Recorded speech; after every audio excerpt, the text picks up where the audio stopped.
Yeah. Hey everybody, Carla and I are coming to you from Rackoko in northern Uganda, and I wanted to just give you a glimpse. Years ago when we first started working, what you see here was hut to hut to hut to hut. You could hardly walk through the area because it was a formerly internally displaced persons camp.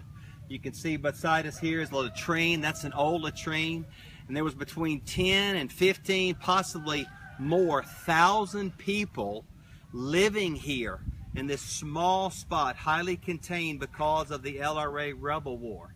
And you can see now that most of the huts, many of the huts have been torn down, and a lot of them are empty. They're still here, but not a lot of people are living in them. But Carla has been working with this group of people, which is now turned into what we call a small village trading center.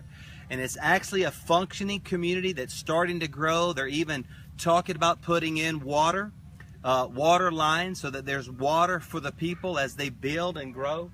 You can see some of the people are living in these huts behind us. But Carla, just tell us a little bit about how things have progressed since you've been here.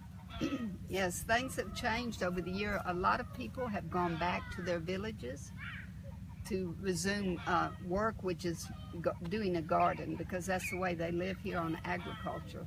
But some have stayed, especially widows that have no place to go because their husbands have died and there's not enough land for them.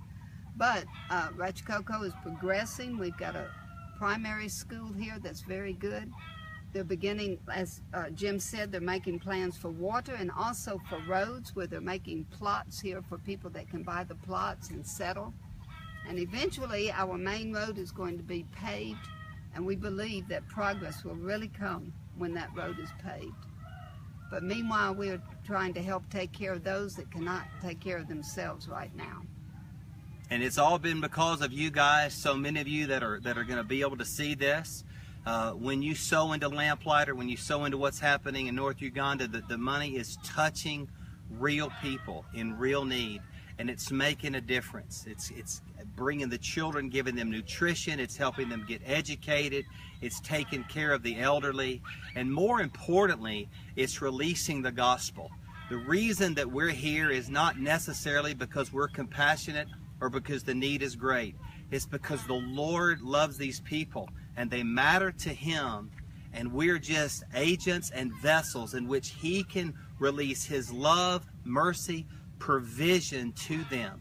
And our desire is that they would meet Him and know the Lord God through His Son Jesus, and that they would have a living and bright, vibrant walk with Him as the Lord's desire is for everybody. So thank you for what you're doing.